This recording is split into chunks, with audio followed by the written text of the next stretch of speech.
we're going live. Quiet. We're gonna find out now. Setting up your meeting for YouTube Live. Okay, come on. I'll let you know. It says it's live and my end just popped up. Well, we got to see that it's live. Done. All right, here we are. Well, there you go. We are live. Yeah, see, that chat is so small again. Gosh, that is like totally like annoying to me. Hello, Gemma. How are you, darling? I'm good. How are you? I am doing just marvelous, honey. I am doing just marvelous. And we got Gemma's Journey Grace with Lunatic Dad. We're going to be talking some autism today. Hopefully, does that title say, does it say it that way? Easy life. Hey, Lunatic Dad. We are awesome. Venom is up in the house. How you doing, Lunatic Dad? We are doing good. Guys, share this out and everything else. We're going to be talking about some autism going on right here. And we got the queen of autism, my daughter, Gemma Journey Grace. Gemma, come and say hi to everybody up in the chat. Hi, everybody. Good to see you. Thanks for coming in. Yeah, see, it says rapping with Kyle again. For some reason, I don't know why it says that. I have no idea. My Lord. Gemma, I told you, I can't figure out why it does that.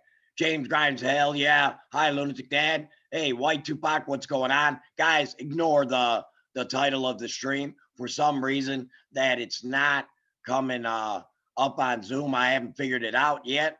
But first off, Gemma, please can you explain to everybody what is autism and the effects that it has on different people and different stages of autism?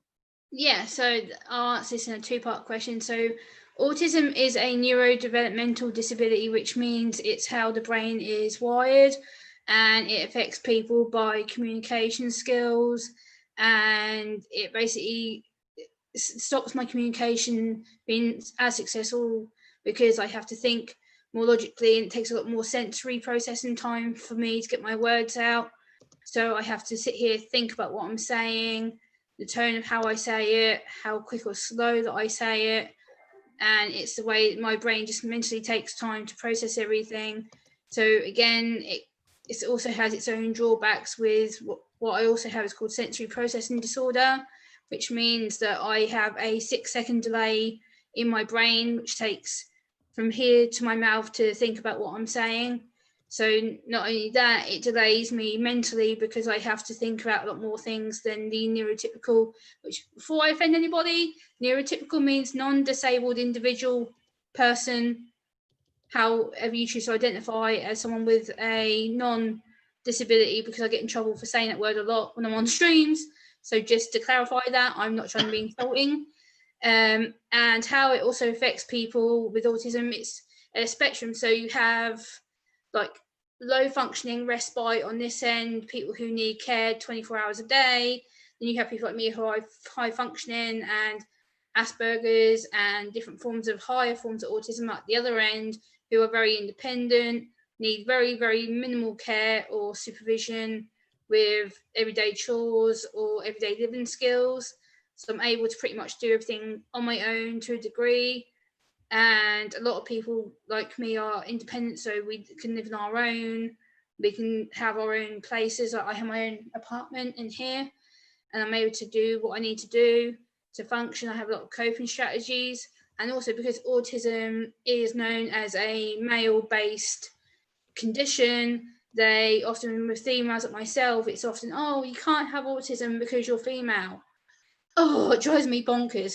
Because just because we mimic and we act and we cope in society doesn't mean we can't have it. And the reason I'm so obvious with my form of autism is because my eye contact is absolutely appalling, which I'm aware of. I don't get jokes and sarcasm. I struggle to understand the meaning of jokes, and people actually get annoyed with me because they have to full explain the joke and why they've said it. By the time they've explained it to me, it was like, oh, well, that wasn't funny because you've had to explain it. And I'm like, well, to me, I don't get it.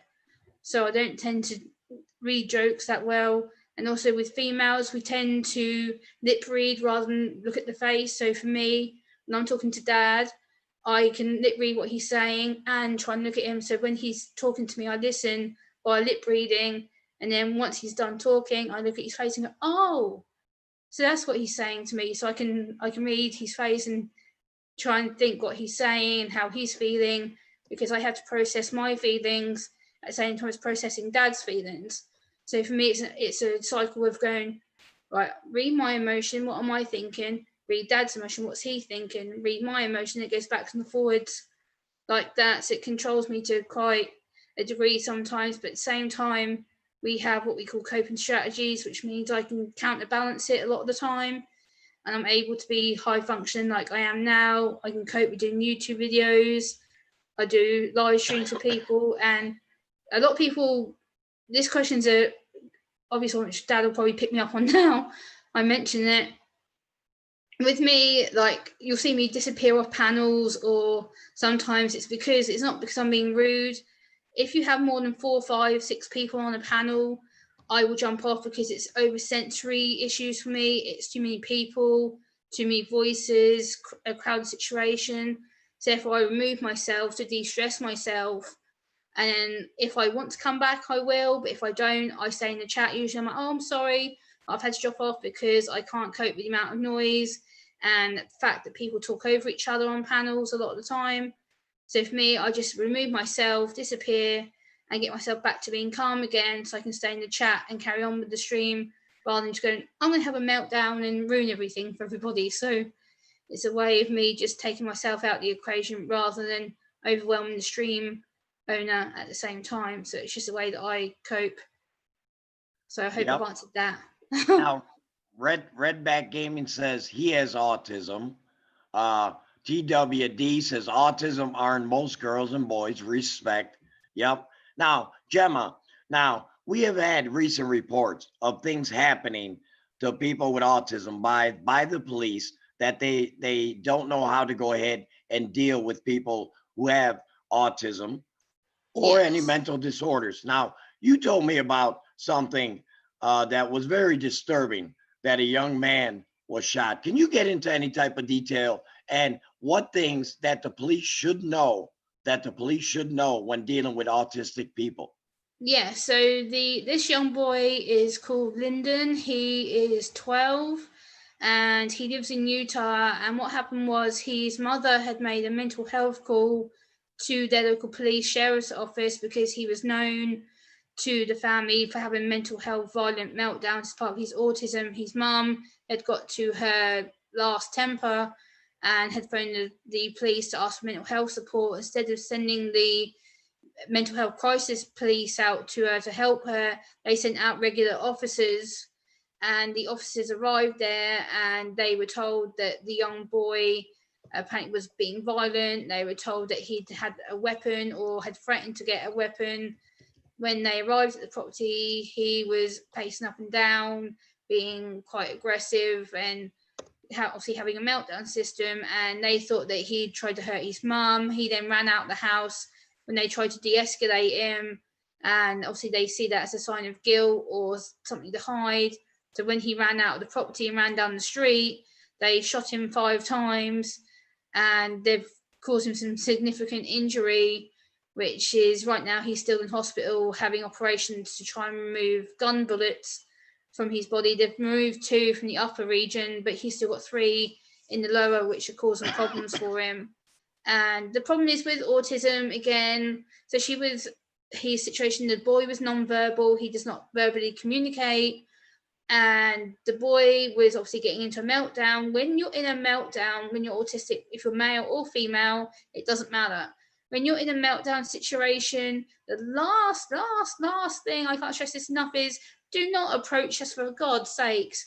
Because if we're in a meltdown situation and we're going through all the emotions of feeling sad, angry, frustrated, confused, we don't know what to do, we don't know who to trust, and all the emotions come to the forefront. It's just one big bam, wham, wham, and it overwhelms us to such a point where we have to take ourselves away from the situation. In his case, he did his self-coping mechanism, which was to go out of the house and walk down the road to calm himself down. The police saw that as a guilty conscience and shifty behaviour, so shot him.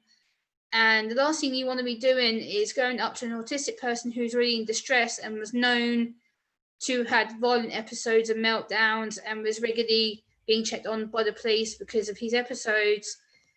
You don't know how much damage you've done to that individual, and let alone the family. The poor mother is absolutely in hysterics because she's having to see her son with wires in him. She's had to see him having operations done, and he's still going to have surgery. He's still going to be permanently scarred from the injuries he's received. And that he was innocent. He had no weapon. He had nothing on him. He was checked. The property was double checked. And all because the police officers were led to believe that he had a weapon, that he was going to harm his mother, which he did nothing of the sort. He just yelled at her because he was non-verbal and she was scared. So she phoned the police, but they sent out the wrong type of officers. So again, it's lack of communication.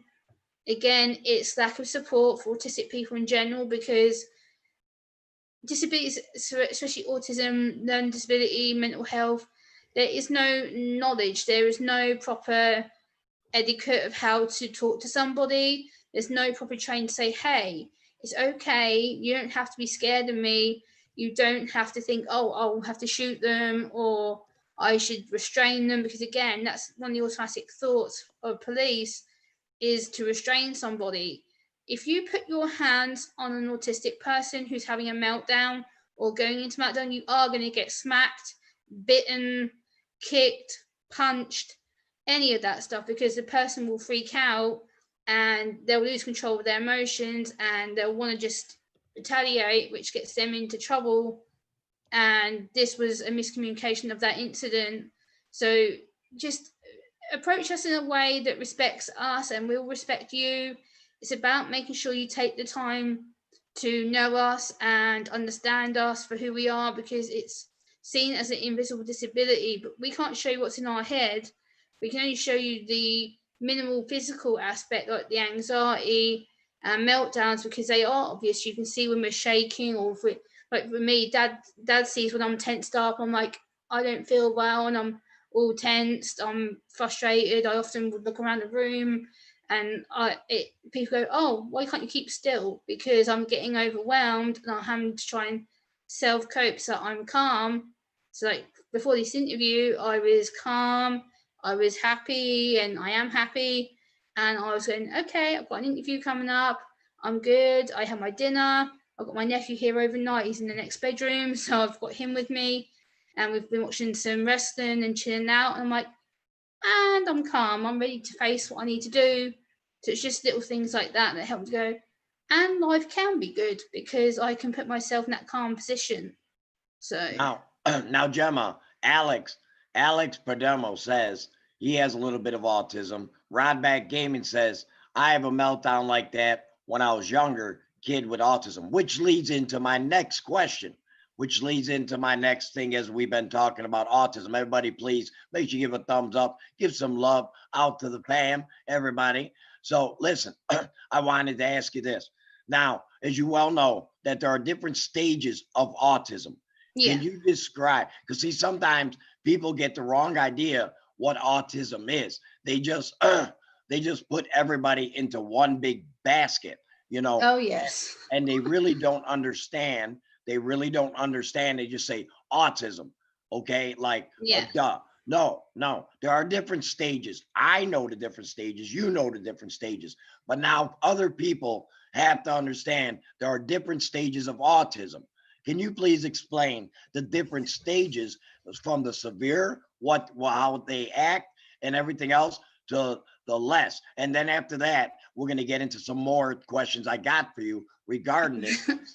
some myths. People think crazy thoughts that you can actually, like, oh, we're going to give you a magic pill and cure autism. You're not. Yeah. So there's different levels. So level, like you've got what we call level 1. Level 1 is severe autism. It's also known as classic autism, which basically means that the person could be potentially non-verbal, severe erratic behavior, self-harm, lack of speech. It'll be things like the person needing carers all the time to make sure that they're able to do things like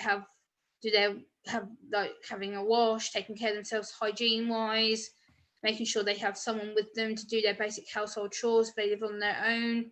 At the same time, it gives the family respite care, because having an autistic individual in a family can be hard for the parents. And I don't really talk about the parent side of things, I probably should. And for parents who have autistic individuals, whether they're children or adults, it's really hard for them because they're the ones that live it.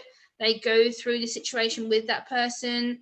They see them go from having fine episodes before, like being functionable, and then all of a sudden the child becomes autistic or starts showing signs of abnormal behavior, and then they go, oh well, is this my fault? What am I to blame? And no, they're not, because autism is different severity. So level 1, like I said, is the non-verbal, needs respite care, may need carers live with them permanently. They may need to have their family constantly around them just in case something happens to them. Then you have level 2, which I have, which is the more independent, high functioning area of autism. So I can struggle in some of my communication, but for the most part, I'm pretty verbal. I'm pretty able to do a lot of things the independent, non-disabled person is, the neurotypical person. And I can look after myself to quite a degree. At the same time, I can struggle with doing everyday things such as chucking my rubbish out or doing my washing. And I have to write down like 2 or 3 chores a day that I'll do. So for say today, I got up after talking to Dad this morning at my time, and I was like, okay, so I need to chuck up my rubbish, I need to have a shower, I need to wash my hair, and then I need to pick out an outfit before I go to the shop to get my groceries. So I able to do them 3 things and go, okay, them 3 things are done for today. They're what I needed to achieve. And then tonight I've got my interview. So between then and now, I can think of chilling out. I can have my lunch. I can get that done, put away. I can then sit here and just de-stress all the sensory information. And then like sometimes I make little stupid mistakes. So like today, I potentially wound myself up watching the local political news. Stupid idea. I know I shouldn't have done it, but I did, just to kind of find out the new news that had gone on. And then I was like, half an hour of that, I'm done. I was getting worked up. I'm like, no, calm down, put music on, de-stress yourself, you're fine. It's only a temporary situation. So once I was able to get my mind off that and into focus another area, into my music or watching YouTube videos of my friends, I'm like, yay, everything's good and rosy again, because I was able to self-calm and take that time to process it. So there's a lot of different areas with autism, especially, like I said, males and girls have a lot of different symptoms. So like males, they're more physical because they play, fight, they wrestle, they're more aggressive with their tone, whereas females, we mimic, we act. That's why we make quite good actresses, because we are able to go, yay, everything's fine, and I don't give a damn, I've got no problems. And inside we're crushing because we're having to push everything so far down that people don't see that we're having a complete meltdown or we're feeling tired or exhausted. I do it pretty well. I've done it for the last 20 odd years successfully, until the last few couple of years where I'm, you know what, I'm gonna let people see this, because I don't want to hide anymore. I don't want to sit here and go, oh yay, I'm perfectly rosy and woohoo, nothing's wrong. No, that's not reality. What is the Man City just wanted to know what part of UK you're from? I'm Because from you the eastern region. from the eastern region. Yeah, you got a lot of people from the UK in the chat, darling. Just want to let you know. They're saying UK squad. Oh, So, sweet, nice. nice, nice. What is the craziest and the most ridiculous thing that you've heard people say to you about that people can solve autism and fix autism? What is the craziest things that you've Oh heard either on God. social media or things in which you heard that really like really flipped your Cheerios? I mean, because I know a lot of things you've told me privately, and I was like, no, you got to let this stuff out there. How crazy people are in their thinking about autism. Can you go ahead and elaborate to the Yeah, chat? Go ahead and elaborate, hon. yeah. So for the guys who may not know, I've done quite a lot of controversial videos on this topic. About what 3-4 months ago, maybe 5 months ago now, There is a church, I suppose a church in UK and Europe going around the world claiming they could cure autism by injecting bleach. I hit the friggin' roof when I heard about this stupid idiots who were basically selling these little bleach bottles to vulnerable parents of autistic children and autistic adults. And what they were 99% bleach, and they were citric acid and other ingredients that made a pure bleach formula. And they were telling adults and children and their parents to inject it via either the armpit, the backside, and it was meant to cure the autistic behavior and make us normal. And it doesn't actually, it causes really, really bad reactions. I've actually got some graphic pictures in my Twitter inbox from parents who have brought this stuff, and I'm like, what the hell is wrong with you idiots? Like, why would you buy this stuff? It's like 60 odd euros a bottle for like a little thing like this of bleach, and they're misled so many times because they think that this will fix them or not make them broken. And we're not broken, we're not defective, we're not damaged. And these people are so illegal. This bleach therapy is highly dangerous. It's been condoned by the American government. It's been condemned by the UK government, and it's actually illegal. There's actually two guys, one Polish guy here in the UK got done. He's in prison now for 22 years. And another American lady who was over here selling it has actually just been put in prison. She's been sentenced to 21 years before parole. And it was vile. They got exposed by some people claiming that they were parents trying to buy this product. They actually weren't. They were undercover police officers who then did a sting operation on them. And both the adults who got arrested ended up having their child put into foster care because they were putting the bleach into their daughter's drink, who has epilepsy. And now the child is in foster care. It's just absolutely absurd, and it pisses me off with a passion that these people are allowed to go around the world and do this kind of stuff, because you are potentially killing your children. You're potentially killing your own adults. What the hell is wrong with you? Why would you do that to someone? And also, another therapy that I've talked to Dad about, which I hit the roof about a few weeks ago, is ECT. Oh my freaking God, like electric shock therapy is basically what they do is they put a magnetic helmet on your head here, and they attach wires directly into your brain via this magnetic hat, and it literally just shocks bolts of electricity through your head, and it's meant to cure our stimming behaviors, our autistic obsessive behaviors, and it's meant to make us normal. And it's meant to be an effective way of curing any disability. They claim it for autism, depression, OCD, epilepsy, any kind of neurodiverse disability. They claim they can fix it. They claimed it for cancer. They've tried claiming it for other mental health issues like bipolar, which I hit the roof about because that's an issue close to my heart for a lot of people who I know who have it. And I cried because I got so angry and defensive, because I'm like, why would you do this to people like me? Why am I so bad? Why are you so ashamed of people with autism? We are the most goodest, greatest people to get to know, because we want to help you. We want to team up with you and educate you. We want you to go and not be ashamed of us, because autism is a gift. It's a blessing. And yes, I complain sometimes I struggle with it. Yeah, sure. But for the most part, I'm blessed. I know I have it for a reason. I see the world in a different way, and it really, really makes me special because I stand out. I don't take no for an answer. I'm very blunt. I'm very direct. And I know a lot of people are like, whoa, Gemma, what's wrong with you? Take me as you find me. I'm not going to change. I'm very direct with my answers. I'm very direct as a person. What you see online, I'm the same offline. I'll give you the straight up answers that you want. I don't sugarcoat anything.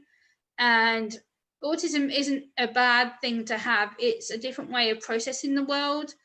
And people should come to me and get to know me rather than just seeing the word autism or hear me talking about it. They go, oh, well, she must be like delayed and she must be a bit stupid. And no, I'm not. Just because I have a disability doesn't mean that I'm not a nice person. Get to know me.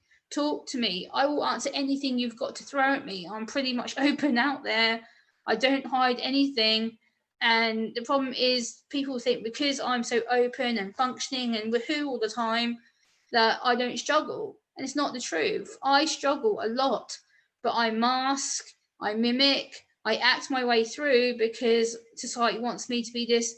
I don't give a damn, I'm fine, when I'm not. But I put on a good face for the most part, or I put on part of an act that people want to see because it's, oh, well, you have to be normal, you can't be different. Screw you and your frigging opinions. Who makes you the boss of me? Nobody.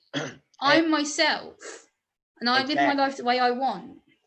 Exactly. Now, there's a couple people. Man City, also with autism, is really, really on your side, Gemma. Really on your side. And I'm telling you, just me's up on your side. You got so many people that are coming out and everything else. The purpose of this live stream, people, is to get educated. I know Gemma on her channel. I know Gemma up on her channel. She's gotten some hate and everything else because of her being autistic. Now, that is typical society, though, hun, is that whatever is different, people sometimes don't like different. They just want the status quo in this world. Well, you know what? You know, I'm a big time autistic supporter. You know, oh yes, I've got 2 family members that are autistic. Okay. I have 2 family members myself in my family. So this is near and dear to Dad's heart. That's why I want to go ahead and let people know. Tazzy says, I have autism too.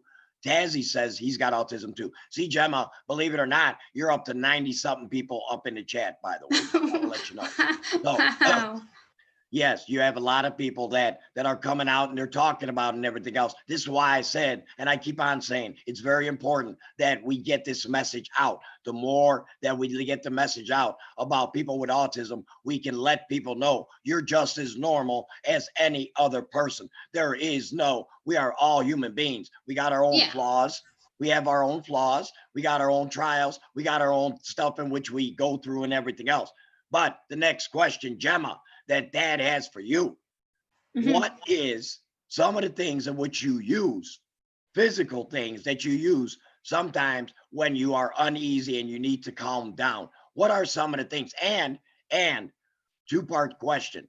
The second part, is there something that the police can know that a person is autistic? Do you have maybe a bracelet? Do you have something? Yes, I can show you. I can get my alert card out of my wallet, which is here, and I can show you some little stimming toys that are behind me here. Make sure you give a thumbs up for us autistic warriors. Remember, we are autistic warriors. We are fighting. So, yeah, I'm going to show you these.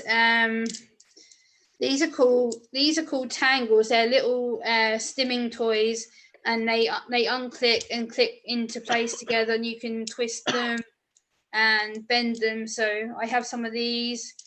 So this is just one part of what I have in my sensory box in my bedroom. So these are very, very cheap as well. These, I got these off eBay, I believe. They're quite cheap. They're like $2-3 a piece. You can get these quite cheap from online stores, and a lot of I believe like places like Target and other places in the States should do them.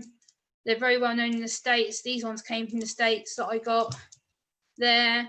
And also in America and the UK, there is what we call the Autism Alert Card. And it's basically a 2-part document. So that's my part, so my name, and then I have my dad as my emergency contact. So if I'm out in public and something happens to me, they can dial my dad to speak to him and get him to either come and get me, or they can let him know that they're holding me somewhere to help me. And then this little white bit down here is for the professionals. Yeah, my nephew's just chucked some more. These are some more different tangles that my nephew's been playing with. So these are some different metallic ones, and there's also a furry one here with different colours on it. So they're just some more tangles that he just brought in. And yeah, this is the Autism Alert Card. So this bit's for the professionals So if I get overwhelmed in a store or I end up going into hospital, then they can take out this bit and they can read how to help me. It has like de-escalation strategies in and how to treat someone who's on the spectrum. So this goes in my wallet with me. It never ever leaves my side.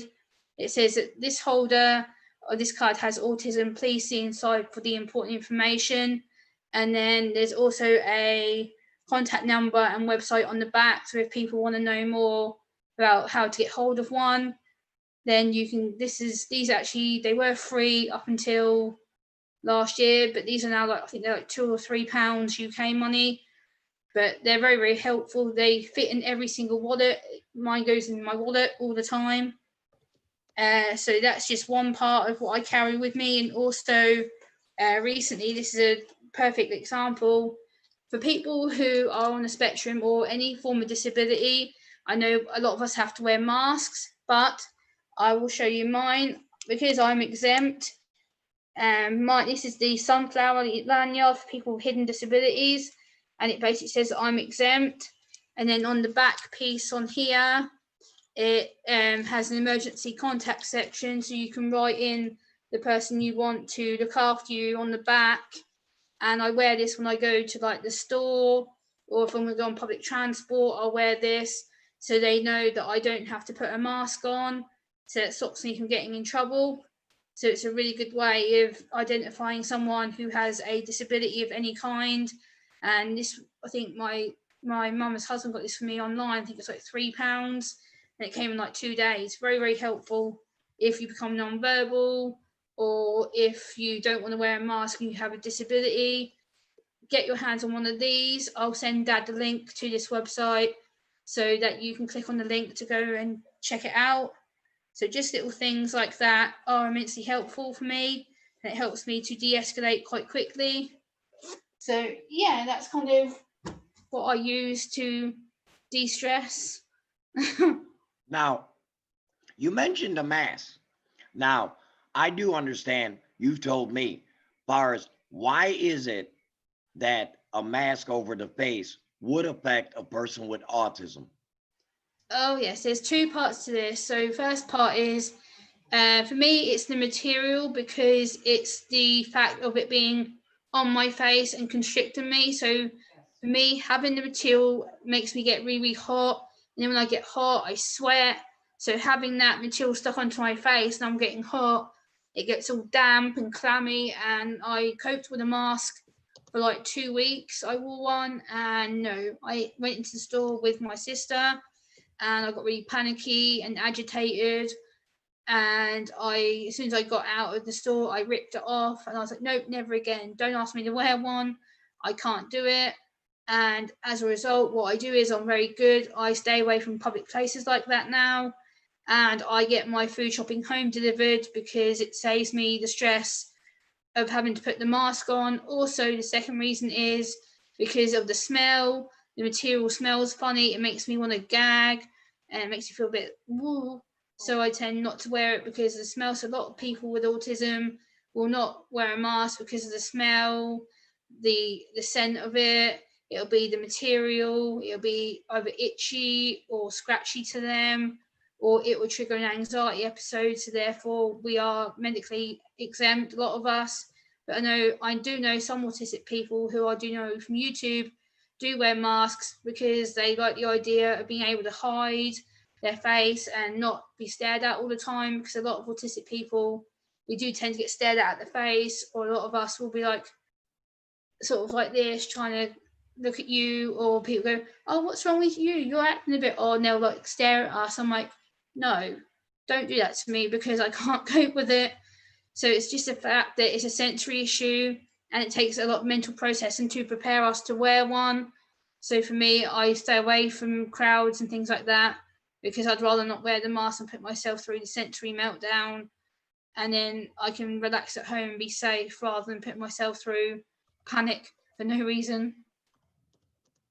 Hmm.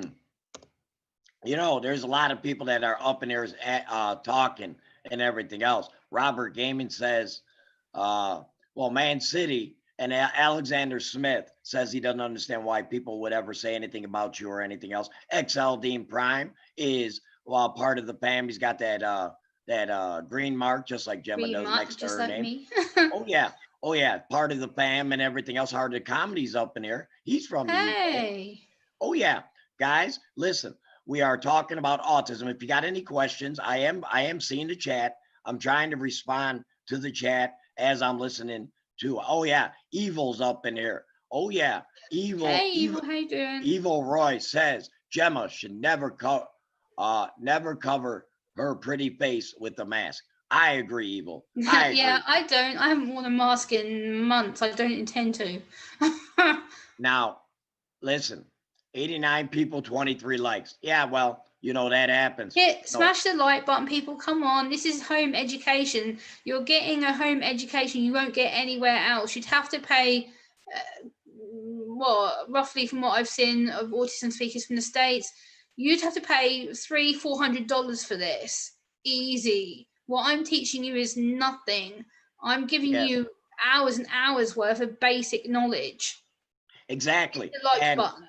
And exactly what I'm trying to get at is that having autism, remember, doesn't make you any different. And I always tell you, honey, when we talk privately, you're special, you're beautiful, and you're smart. And anybody that wants to put down people with autism, they are the ones that got the true disability. They are the people that just cannot understand or accept people that are different from them, you know. And I always say, Gemma, remember, I always tell you, keep your head up. I always encourage you. And like I said, you know, you are my daughter and I love you to pieces. Now, the next question I got for you. Now, you see in society, people go ahead and have a tendency to move away from people with autism. They have a way, this is a couple part question. They have a way of trying to like put you like as if you're some type of freak show. And I want to know, how does that make you feel personally when people treat you with such disdain, and instead of just embracing you and understand that autism is not something that you say, hey, one day I wake up and I have autism. This is something that's chemically in your brain, that there's nothing that you can do. It's not like as if you wanted to go ahead and just be autistic. Can you get into great detail with people, about far as how early that you can basically detect autism, when you should be tested, and what are the signs that should actually alarm you? Because sometimes even the doctors mix up autism with different types of things. Oh yes. So the first part of your question is what you should look out for. So especially with females, from my perspective, is my behaviour should have been noticed way back in my early teens, because I had severe anxiety issues of being bullied from school, which is one of the classic signs of autism: being bullied, not coping with crowds, and not coping with being socially appropriate. So for me, I had to mask that pretty much. And then my odd behaviour was a little bit noticed at school, but then I carried on through college, and I was put in a special needs class in my college years. But again, I wasn't noticed. It was just, oh, we think you might be better in this class, and there'll be tutors to help you, and we'll have a knowledge of how to support you. Okay, that's great. And then they awarded me what they call a LSA, which is a learning support assistant, to help me with my coursework. So I had a guy, fantastic guy, for 2 years at my college education, who helped me to make sure I kept on track with my coursework, my homework, and to make sure that I was coping with the coursework in the classroom. The second year, when I'd finished my first year in my college, they decided to take him away from me, because they claimed that I was highly coping and I was not presenting any struggles. And I was like, yes, you have no idea. I may be presenting that way because I'm able to catch up with the work. I research a lot on my own time out of the college classroom. I'd spend hours at home reading books. I'd write for hours, do my homework at home. And then the next day I'd go into college with 10, 12 pages of handwritten work that I'd done overnight. so that I was ahead of the classroom. And then it wasn't till I started getting picked on for being ahead of the class that people were like, why is she so quick? Like, why is Gemma on this bit already and we're still behind? I'm like, because I was doing everything at home, so I didn't have to panic about falling behind in the classroom. So when I got back to college, it was a case of going, oh, well, Gemma must be smart. She's ahead of everyone. But then what they didn't realise is when we got sent on to work placement and we were sent into the local hospital or nursing home, because I was studying my health and social care diploma at that time, and I was able to socialise, I was catching up with people, meeting and greeting new people. And then one of the nurses said to me, she goes, Gemma, I'm not being rude, like I don't want to disrespect you, but there's an issue. And I was like, what issue? And she said, you don't make very good eye contact. And that sort of took me aback. I was like, what? And she was like, you don't make eye contact. Is there a reason why you can't look at me? And I was like, no, I wasn't even aware. I wasn't doing it. And she's like, are you frustrated? Do you find reading faces hard? And I was like, no, not that I'm aware of. I don't know. I guess it's the way that I function. I do it. And then it got brought to my attention again towards one of my final years at college. One of the tutors said to me, oh, you don't do eye contact. Like every time we talk to you, always like facing the side, or I look towards the mouth to lip read, and I look up the face afterwards to catch up what people are saying. And it wasn't till then, after my college finished, that I started coming down with more anxiety behaviours. I got really anxious and I didn't know what was going on and why I felt like that. So I got took to the doctors by my auntie, who was a mental health nurse at the time. And the doctor who we had was absolutely useless. And basically she was fresh out of med school, and she basically told me and my auntie within 10 minutes of meeting me in the doctor's office that I wasn't autistic, that I was just low, depressed. I would get over it, I would deal with it, and that basically to come back in 6 weeks if I didn't feel any better. And after that, I was so anxious and upset, and kind of I was in denial that there was something wrong with me at that time. I said to my auntie, I remember sort of going in her face, that would go, ha ha ha, there's nothing wrong with me, I'm not going back to doctor, screw you, kind of thing. And my auntie's like, no, Gemma, there's something wrong here, like we need to try again. And for a year, I didn't want to know, wouldn't let anyone take me to the doctors. I got worse with my anxiety. I didn't want to go out anywhere. I started becoming really antisocial. And people were like, enough's enough, we need to get Gemma back to the doctor.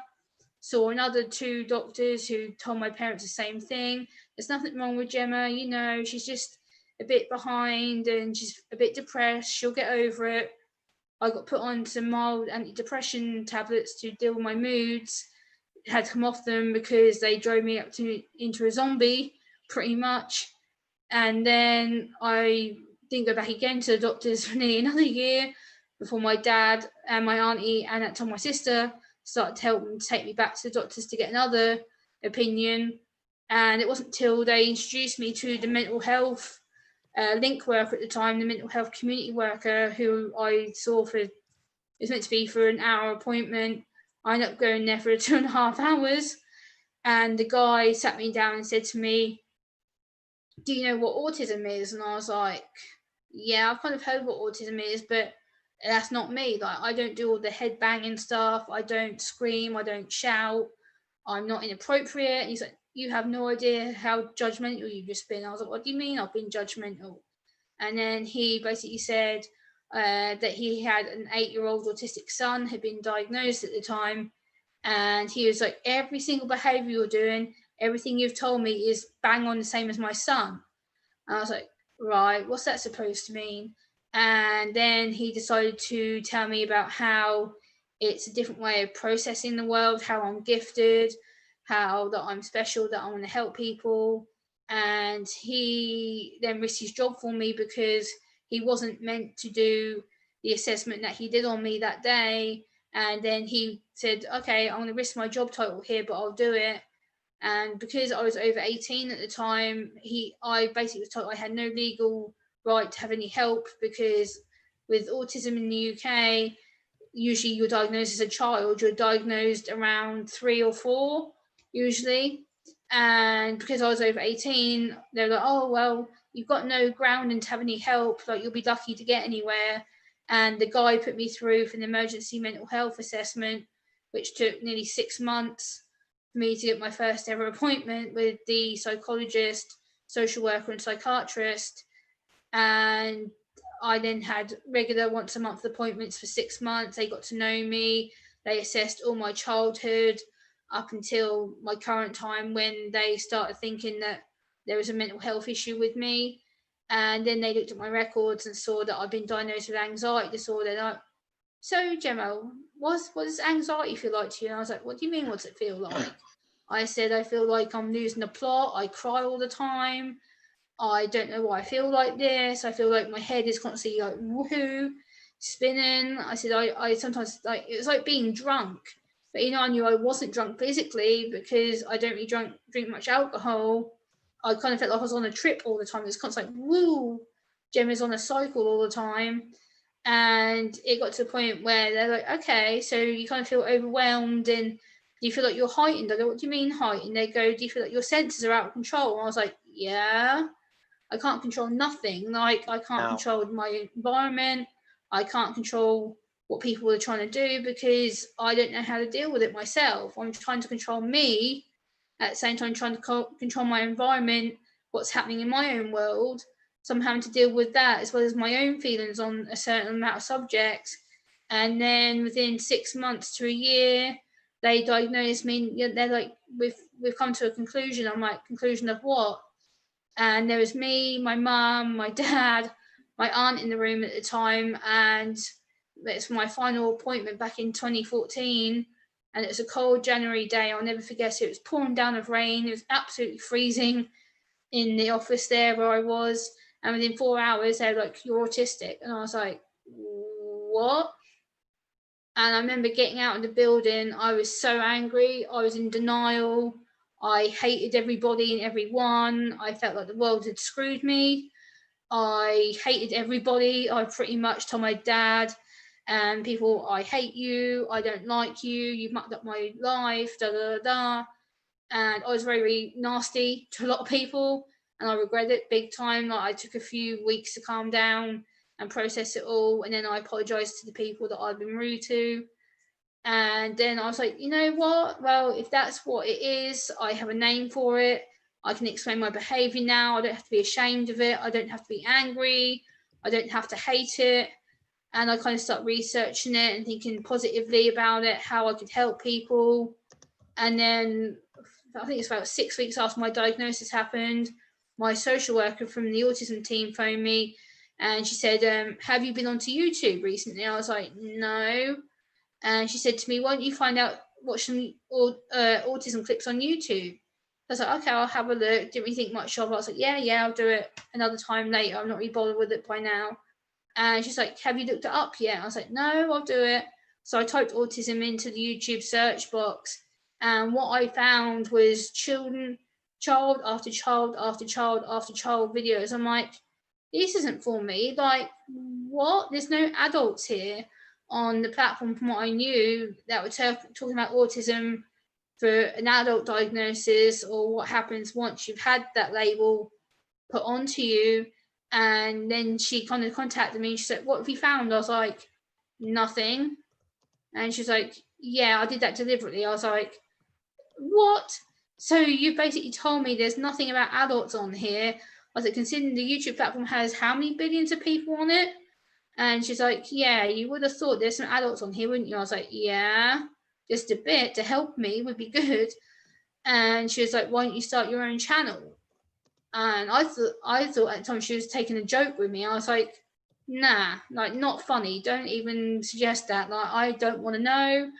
I'm still learning. I've only been diagnosed for 8 weeks. What do you think? That's not funny.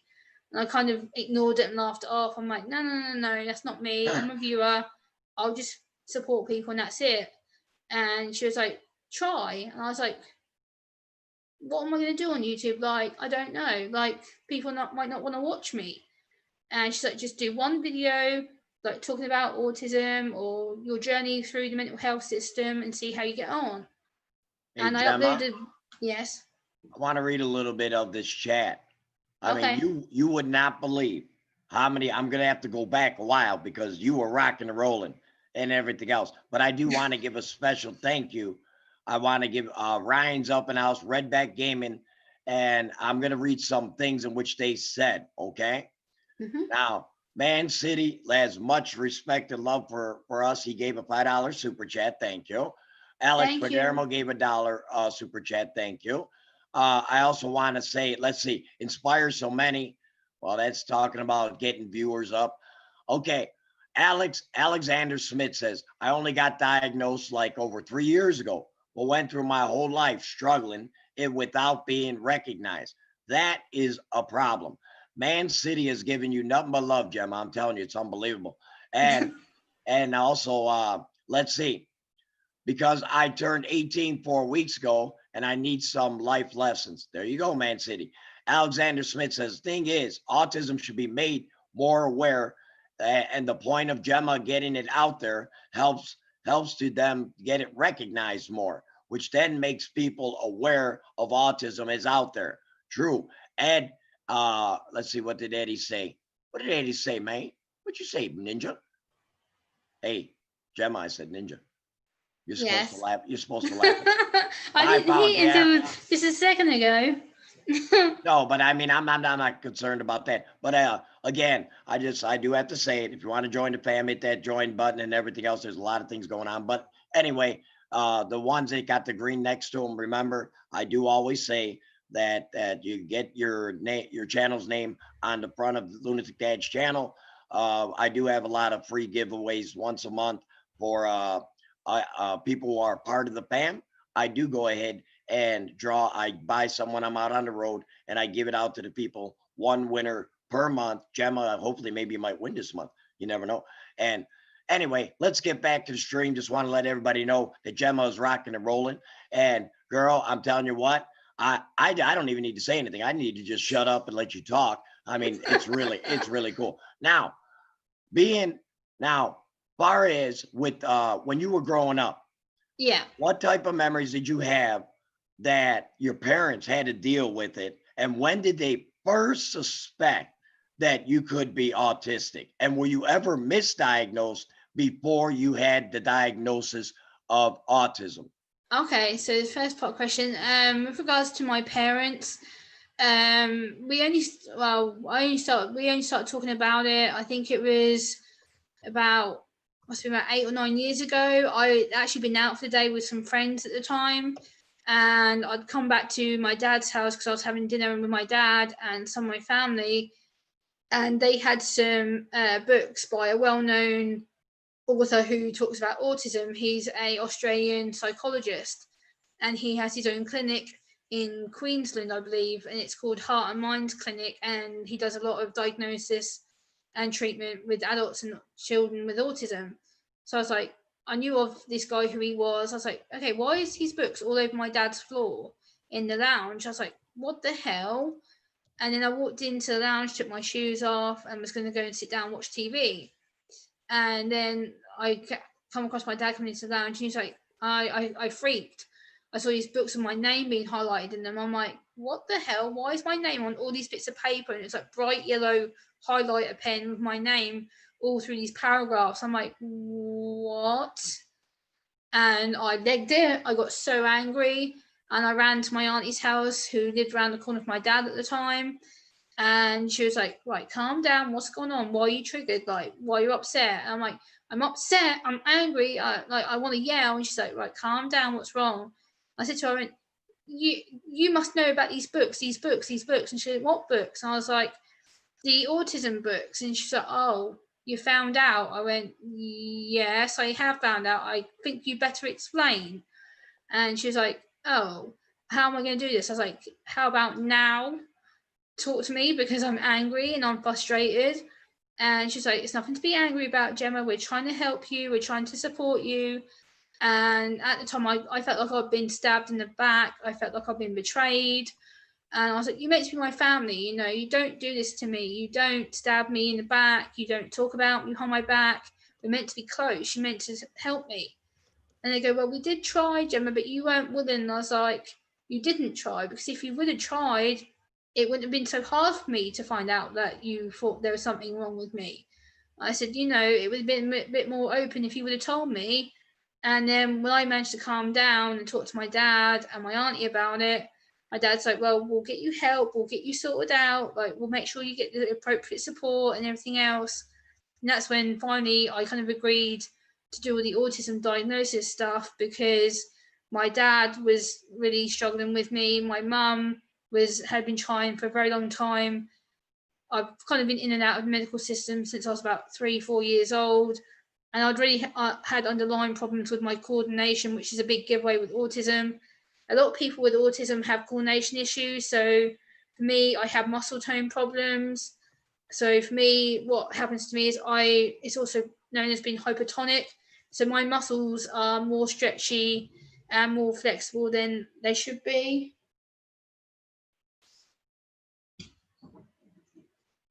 Shut the door. Yeah, and basically I struggle when I bruise myself, if I fall over or I go to hurt myself, I kind of bounce back rather than injuring myself a lot of the time. And also another thing that I notice is I walk funny. So when I'm walking, instead of walking flat-footed like this, that everybody should, I tend to walk heel to toe like this. So I'm putting pressure on the front of my foot, which potentially I could break my toes, and I'm wearing the bones down, so potentially I could cause myself issues later on in the future if I keep walking like that. So I keep practicing every time I'm outside to put my foot flat down rather than walking heel to toe, because it wears the bones and bruises my feet. So I try and make myself walk flat-footed rather than going like this, because I'm making my feet curved. So that's another thing that I do, which I got picked up on year before last. I fell over and tore my ligament in my knee, and I had to go to physiotherapy to have exercises. Hey, Gemma, TWD loves the hell out of you, by the way. Thank you. Wants to know, this is very important, and I asked the question, see if we can get to it. I know I put a lot on you, Gemma. I know I do, because, you know, I need to slow it down a little. How old can a child needs to be tested for autism? Because my boy is showing signs of slight autism, but they won't do anything because he's 2 years old. Yeah, so for the UK, I don't know if it's the same as the US, but in the UK you can officially file for a assessment at age 3. That is the very, very youngest UK will accept a referral. And what you'll have to do is, if you're in the UK, you contact your local GP or physician or a healthcare practitioner, so a health visitor or a social worker, and you will go to them, raise concerns, say, look, my child is doing such and such and such. Write everything down. Keep a journal. My mum did this about me, which I had no idea until my assessment. And she'd written everything down, everything from my first steps to how I started dressing myself, how I went to school. And she kept everything logged, time, dated to the hour. Everything was bullet pointed in this journal. And so for me, I'd say to any parent out there, keep a journal of your child or even adults, things that they do. So like if they do things like stimming, like for me, sometimes I fiddle with my hands or I play with the bottom of my hair, just little things to look out for that they do that's not the standard normal that people might do. Also, the eye contact is another one to look out for, because a lot of us have what we call rapid eye movement. So for me, I blink a lot, or I might, if I'm looking at the screen or if someone's trying to talk to me, I will give rapid eye movements, because my eyes literally will blink, blink, blink, blink, blink all the time. And I've been picked up on that so many times I've lost count. Also, delayed language is another thing that you want to pick up on, because a lot of us, again, will have delayed language. So it could be that they mispronounce their letters, they can become non-verbal, they could have problems with talking to you in long sentences. So keep it short, simple. Don't use overcomplicated language. Don't use facial expressions, because we simply don't get them. We get to the point where it's so complicated trying to read a face. That's why I always say I go for the mouth and then I look at the face, because I can read the lips and then read the face afterwards to match up what I'm trying to say to people. So things like that you want to pick up. Also, It could be things like not intentional self-harm, but little things they might do, like pulling their hair, or things like damaging pieces of property, so smashing things, especially for young boys. It'd be like being rough and tumble, throwing things around, especially things like game controllers, like lights, like light shades, lamp shades, whatever you want to call them. Things like that you might want to take into notice. Food problems, when you dish up their food on the dinner table, they may not want things touching on their plate. So for me, if you see a child who is deliberately going like this with their food and they're trying to separate it, or you put two foods too close to each other and you see the child sort of trying to pick it away, it's because they don't like the smell or the colours next to each other. It's too overwhelmed for them, so therefore they're going to go, oh, no, and they'll throw it, or they'll just try and pick it out and throw it everywhere onto the floor or whatnot, depending where they are eating. It's just little signs like that that you can tell something's not right, or things like not want to be touched, not wanting to be name called. So if you call your child's name and they don't respond to you, that is an automatic sign of autism because the child is withdrawn. So it's just little things like that you should pick up. And if you do have any questions for me, you can always tweet me. I will give Dad has my contact details anyway, but he can give you my contact details so I can chat to you in private about that. It's just simple little things like that you can pick up. I'm trying to think what else they picked up with me. Like for me, I'm very formal. My language, a lot of us are very formal. We like to be logic. We're very good with facts, figures. We like to be on order with stuff because order is what keeps our structure going during the day. So for me, I tend to have a repetitive routine. I get up. I usually speak to Dad every day in the morning. I do my journal, then I go and do my housework, and that's how I structure my day every day. Usually, is I wake up, knowing that I'm going to speak to Dad. That's my one true happiness that I know I'm going to do every day. I have a certain time that I speak to Dad at, so I know that's my happy place. I'm like, okay, get up, woohoo, phone call. Then I go from the phone call, do my chores. So that's my structure every day to keep me, yay. So that's a good way of picking up things as well. We're very strict with routines. If our routine gets broken or if something has to change, you'll notice more of the anxiety, the fidgeting, the stressing out because they're not used to change. They're used to being predictable. They're used to having the same person around with them all the time. So say if you have to go to work one day or you have to go, say, to a medical appointment and you can't take your child, make sure that you leave your child with someone who they trust, because otherwise you will see meltdowns, crying, stress, anxiety, because they don't want to be left with someone who doesn't understand them. So it's just little things like that that you can pick up on. That is so awesome, Gemma. That is so awesome. But let's see what we got here. We got 92 up in the house. We got 92 up in the house, honey. Do you know that? Nice. My nephew's just thrown me a note and a bit of paper, and he says, tell everyone that I said that my Auntie Gemma's awesome. Everyone is awesome from Kai. So that's what my nephew just said. Oh, yeah. Where did my chat go? I don't see the chat no more. Do you see the chat? I don't see the chat. No, I can't see the chat, so I haven't seen the chat the whole time because my nephew's got my phone. I don't see it. It's like it's completely gone. What is going on here? Yeah, that happened to a few streamers the other day I was on YouTube with, and all of a sudden they were halfway through reading the chat and then boom. Yeah, it's like completely gone now. I have no idea. I think it's a YouTube glitch thing that happened for a couple of days. No, there it is. Never mind. I got it, honey. Okay. I want to know, can you guys, I want to, Man City, I don't know if I'm 18 years older, is a teen or not. Yes, you are still a teenager, but you're a young man too, Man City. Inspires so many. If we get to 1,000, I'll release merch. Hey, listen, we're talking autism and everything else. The real DJ Fruits is up in the air. Hey, real DJ, how are you? I want to make sure because I got a little bit of music. I got a little bit of music going and everything else so that people can have a little bit of music up in the background and everything else. So, but again, Warsaw, Pager Lunk Dad, they just stopped by. I'm currently at work. Shit boss is looking at me. I got to run. Larry, we'll talk sometime later. Gemma, it's good to see you. Tristan Cox is up in the house. Hey, good Gemma, to see you, buddy. believe it or not, you did hit at one time 137 people in the house. What? That's insane. Wow. But I want to let everybody know. Okay, now we covered that.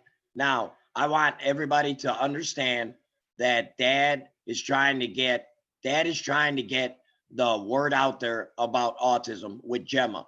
Now, Gemma, there are certain things in which someone wanted to know how common is autism, because a lot of people don't know how common autism truly is. So yeah, I mean, so let's expound on that, because I've seen a lot of people in the chat turning around and saying that, they have autism and everything else. How common really is it?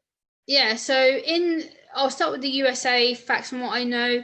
In the USA currently, from what I've researched, it's in 1 in every 68 children. In the UK, it's currently in 1 in every 100 children. So the US has a more higher prevalence than the UK right now. And I think it's because the US is so far ahead medicine-wise and treatment and therapy-wise than us, that you guys have a more successful rate of helping people, whereas the UK is fairly still behind. Yeah, so for the US, you have a more good prevalence of helping people with autism. So it's difficult because the adjustment is, because you guys have more frequent cases than us, you're quicker at acting to them, whereas the UK, we're behind. But because of the problems with males and females as well, so what I found out from the US side is that the ratio of boys to girls is, the ratio of boys is 1/5, and the ratio of girls is 1/2. So it's kind of, as UK, it's 1 to 6 boys to every 1 to 1 girl. So we have a huge scale difference of diagnoses over here, because girls, again, are masking, they're acting, they're mimicking, so therefore we don't get picked up until we get diagnosed with a pre-existing mental health issue such as anxiety, which is why I got found out, because my anxiety hit the roof to such a point that the people were like, yeah, we think we know what's wrong with you. And I'm like, oh, do you? And yep, lo and behold, they're right. Yeah, we already got some people, Gemma, acting a little bit. We got the little trolls coming in and everything else. It's kind of funny. But okay, Man City says, I wonder how much money does Kyle spend on every laptop Lunatic Dad shatters? Wow. That one came out of left field. Hey, but you know what? Got to have a little fun with it too. Yeah. How are you going to answer that? Yeah, we got to have. Robert Gaiman says maybe like over 1,000, probably more than that. Yeah, probably you're right. Adira says, hi, Lunatic Dad. Hello, Adira. How are you? Okay, so the next thing, what is something that you want to let people know about autism and the difference between what you think autism and me having bipolar, that there are similarities between autism and bipolar, because sometimes they get misdiagnosed between the two. Yeah, so with autism and bipolar, from what I've read and what I've talked to you about privately, autism and bipolar, we have very similar tendencies with behavior, because bipolar and autism, we are naturally heightened people. We have heightened empathy, we have heightened emotions, because our brains have to process a lot more sensory information, a lot more factual information with our emotions. We have to learn to cope with that and adjust to it. And because our brains are constantly go, constant all the time, we can't switch off. So when we do get our brains to slow down, or we're able just to take a breath and go, no, shut up, we're trying to focus, we're trying to calm, we're trying to self-distract. And a lot of people don't realize that people with autism and bipolar are very similar, because we are always go people, and also the fact we're both heightened people. we're both prone to have an underlying mental health issue. So a lot of people with bipolar will actually have a severer form of anxiety disorder, or will have a form of schizophrenia, or will have a form of BPD, which is borderline personality disorder. And a lot of people with autism also will have that. A lot of people with autism are diagnosed with BPD or schizophrenia. I was actually told at one point that they thought I was schizo because my behavior was erratic. I was very angry and upset all the time. I couldn't control my emotions.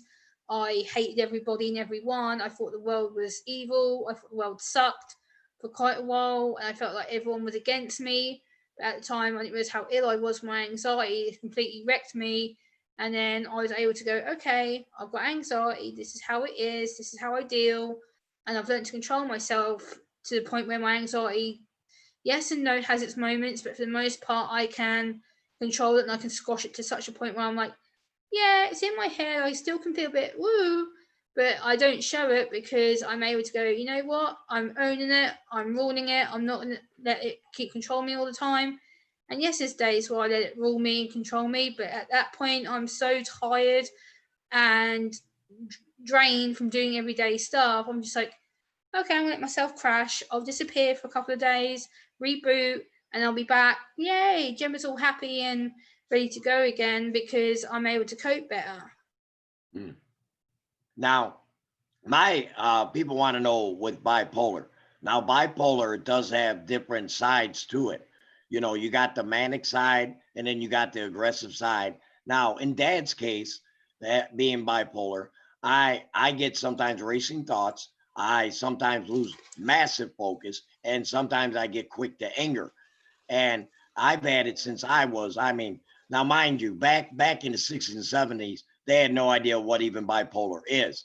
There was no such thing as ADHD. They just said that Dad's a problem child because I always acted out. I always was very quick to anger, very quick to anger. I mean, I was like one of them people that went off the, and I still am, but I've learned over time how to have coping mechanisms. Now, Dad, a lot of times will need, like when I get really nervous up or I get really like angry and everything else, I have to go ahead and get myself to the point of where I'm relaxed and I have to listen to music. Or a lot of times, sometimes, guys, believe it or not, I lean on Gemma a lot. I lean on Gemma a lot because she goes through a lot of these. And Gemma's got, with her autism, she goes through a lot of different emotions. And I mean, she's like a roller coaster, up and down, up and down. But that's why Dad can go ahead and relate.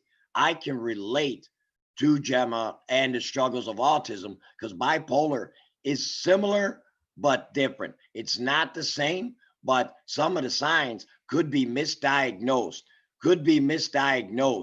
as being autistic or bipolar. So again, Gemma has Gemma has really enlightened so many people so far up in the chat. I mean, you're doing fabulous, Gemma. You are doing fabulous, and it's I about. try. I mean, I'm glad that there were a lot of people up in here in this chat and everything else. You know, a lot of people are listening and everything else. And one thing I've always told you, hon, is that you have no idea how much that it could be that you can affect somebody, and you have no idea. TWD says, much love, Man City. I don't like some people mistreat Down syndrome. Yep.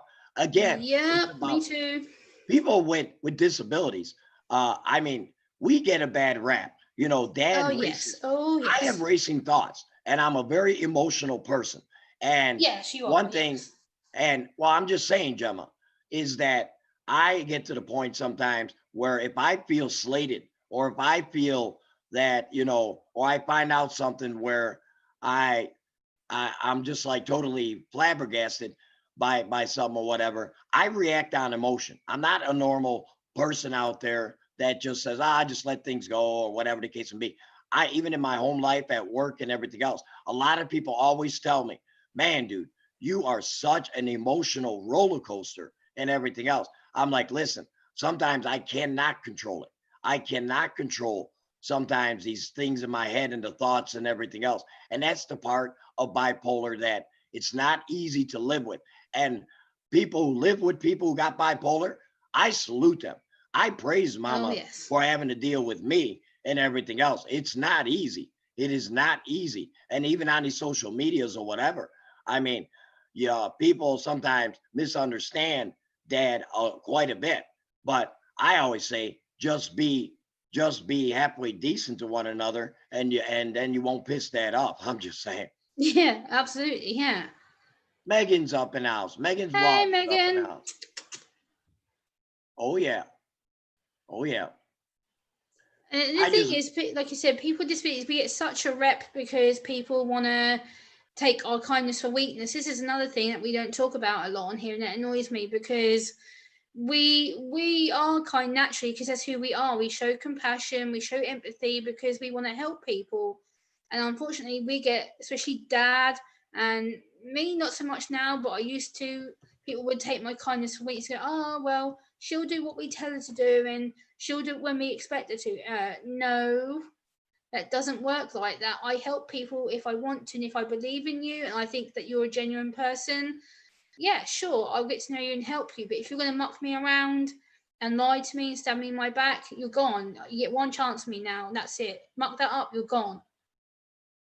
exactly. And like I said, I mean, how does it make you feel that when you're trying to get your message out there and everything else, and people accuse you of being fake, not real, or they make videos about you saying that you're not autistic and everything else? How does that actually? I mean, I know that's a trigger. I know that pisses you off because Yeah. me and you have had many talks about this, but I Hmm. mean, share with the people how that makes you feel when you work Yeah, of so hard course. to make the awareness out there. It triggers me because I'm like, how can you tell by one video you've watched of me talking about autism or living with it and you think that I'm fake? How can I fake something that's up here? I can't show you. It's in my brain. I can't show you everything that my autism does to me. I can show you the physical effects, like my anxiety when I'm shaking and I'm tensing and I don't feel very well. I can show you that because that's natural emotion. I can't show you the battles in my head where I'm doubting myself, where I'm feeling low, where I'm feeling like people don't want to listen to me, where like the voice, sometimes people will say things to me like, "Oh, well, you're such a burden to society, and your parents should have aborted you, and I bet your parents have had such a hard life," and da da da da. And I'm like, how can you do this to me? How dare you bring my parents into this? My parents, yes, they've had their struggles. Yes, I admit that. They've had hell to pay with me, but they've done it because they love me, they care about me, and they wanted to get me the support that I should have had many years ago. But unfortunately, because the system that works, well, supposedly works over here, it doesn't. It's broken beyond repair right now. And the system doesn't work. And the fact is, you trolls think you're going to upset me and trigger me. Yes, in the past you did. And I quit doing a lot of live streaming and stuff, but I'm back on it now. I don't care what you say to me. Come at me. I do not give a damn. I have been told so many things about myself. I've been told I'm brain damaged, cursed, poisoned. I've been told I'm retarded. Sorry, I know Dad hates that word, so do I, but I'm Ah, using it for the don't use that educational word. reason. Don't use Yes, that I'm sorry, word, Gemma. Dad. I I had hate to the say R it word. because of the state of things. And I've been called every goddamn name under the sun by you trolls. I've been told that I'm schizo. I've been told that I shouldn't be on YouTube because I'm lying. I've been told I'm a beggar. I've had it all. Like, I've been through it on this platform for 5 years. I've had abuse constantly. People want to knock me down, but guess what? You've made me stronger. I've come back. I'm rebooting my channel. I'm working on videos. You're not going to stop me because this is important and it's important to me. It's my life.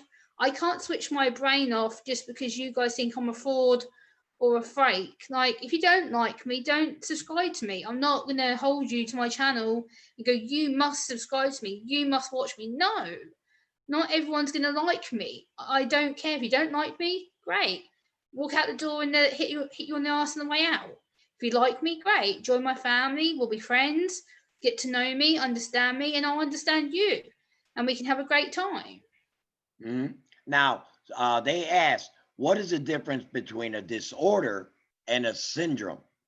Okay, so the word disorder is what technically they diagnose you as. So for me, I'm diagnosed as high functioning autism disorder.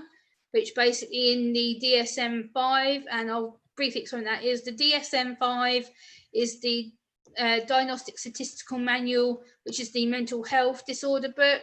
And this book has thousands upon thousands upon thousands of mental health and psychological disorders listed in it. And autism never used to be in there until about 12, 13 years ago. It was added as a psychological disposition disorder, and then it was re-edited under Asperger's and / the autistic spectrum disorder bracket, which it's still labelled under now. And instead of all the autism diagnoses being separate in the DSM, they're now one condition. Once you're diagnosed with autism, you are known to be diagnosed as autistic spectrum disorder. So I hate that word. Oh, it really peeves me off, because it implies that we're broken and damaged. Please, if you come into my channel, do not use the word disorder with me, because I will block it. I can't stand the word disorder. I think it's rude, vile. I think it's a way of bullying people and making them go, oh, well, you're just small. Like, you're disordered, you're broken. No, I choose to say I have autism spectrum condition because I rule my condition. I control it. It doesn't control me. So therefore, I live with something that is a condition of my life. It limits my life in a conditional way, not permanently, because I choose to live otherwise. And a syndrome is technically what autism is. It's because you're on the spectrum of a syndrome. You have different levels and different severities and different abilities. Like a lot of people, some people with autism also have what we call savant syndrome, and savant syndrome is a way of being extra gifted. So it's things like being able to draw things out of thin air. There's a guy in the UK, I think his name's Stephen Lennox, who he will draw skyscrapers that he sees in London. Here in the UK from memory, he'll see that one building once and draw it on a piece of paper perfectly. He'll draw the reflection of the glass. He'll draw every little detail that he sees, because his brain works like that. He'll draw everything that he sees. So it'll be not just the building, it'll be the people inside the building, it'll be the sun on top of the building. He'll draw everything that his brain programs him seeing, and he'll draw the whole skyscraper skyline. So it's not just the one certain building that he's seen that day, he'll draw the whole scenery. And it's incredible. And I've heard about a lot of people who also have gifts, like they can sing their favorite song in perfect pitch, perfect tone. They can do things like magic tricks just by seeing magic shows. They'll copy them. Not all of us, mind you, I must say, not all of us are savants or have these gifts. We have different abilities. Like to me, my gift is my poetry. That's my therapy. That's how I self-cope. That's how I get my emotions out and do my self-control strategies, because it gives me a way to demonstrate in a safe way, rather than exploding at people like dad or my own parents or people that I interact with regularly here in my hometown. So a lot of times I will phone dad and go, hey, I've done this new poem, do you want to check it out? And I send it to him. And some of the poems I've sent dad, I will admit, are dark. I've written some really, really mucked up stuff, because when I've been depressed or upset, it just comes to my head and I write out them things then and there. Otherwise, I will lose it. So that's kind of how I self-cope a lot of the time, is my poetry. And it helps me to become more stable and to be calm, because after I've had that erratic period going, oh my God, this sucks, and I'm losing the plot, I can calm it down and get my notes out. And yeah, I have right now actually leaning on my poetry folder, which has like 260 something poems in it for the last 3 years that I've been writing. Wow. Next question I got for you, Gemma. Now, is there certain clothes that will irritate you to wear? And with autistic people, does it have to be like in uniform? Does it have to, everything's got to be perfect, or can you just put on like that, anything, just throw anything on and it doesn't matter? Yeah, for me, I like to wear things that are baggy. So like right now I have a hoodie on and I've got it like really loose, because I don't like things being too oh, my neck, I feel like I'm going to choke. So I have to pull the strings to loosen them. So right now mine's really baggy and I can stretch it. So I like things to be loose so I can fit in them. Also, I cut out all my labels in my clothes. Yeah, I like that. You got your hood up, nice. Yeah, so for me, it's a sensory thing. I can't wear clothes with labels in. They absolutely make me want to itch and scratch myself. So usually, if I've got a label in, I'm often sitting there going, "Ow!"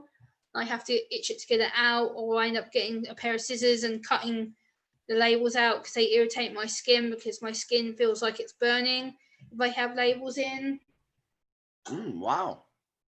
And is that common, like with most people with autism across the away? Man City, this is Dad's hoodie. Yeah. That's my merch that I have up on my channel. I've got all Yes. types of merch. Back to you, Gemma. Yeah. I've kind of lost focus for a Hey, second. wait. Mike Wolf is coming to Illinois. He says my stepdaughter has water on the brain of BNS, has seizures. People call her all kids a mean words. She loses a little of her memory every time she has a seizure. Yes, seizures are different. Someone did ask a question earlier. Now, my brother who's passed away, James, many years ago, he used to get like 10, 15 seizures a day. Now, having a seizure back in the day, they used to say, put something on the tongue so you don't bite your tongue. Now it's found out, they said, no, when you got a seizure and you're dealing with someone with a seizure, having a seizure, you got to put them onto their side. Don't put nothing in their mouth at all. They Yeah. changed that. The CDC changed that. Now, when someone has seizures, you just put them onto the side to allow air to come in and everything else to help them stop seizing. So I just wanted to address that. Yeah, it's also called the fatal position because they do it over here in the UK to people too. Like a lot of people on the spectrum as well. It's a good point you've raised that actually because it's quite a good question to ask me. A lot of people with autism also happen to be epileptic. There is from right now in the UK, from what I've read about it, 42% of autistic people will have a form of epilepsy or develop epilepsy over time because the brain gets so overloaded with information and the body gets so overheated very quickly, it will trigger them to become epileptic. It's usually to do with things like bright lights, loud sounds. The brain just can't handle it and their body goes into complete shutdown.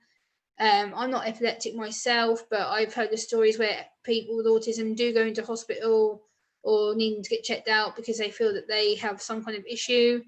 And a lot of us are epileptic, and that's you have to be very careful in treating someone with epilepsy because they are very prone to self-injuring themselves, or like you said about biting the tongue. I've heard a lot of people have actually bit their own tongue so bad that they've actually slit it from side to side because where they've bit it so hard, they've actually put their teeth through their tongue and sliced it.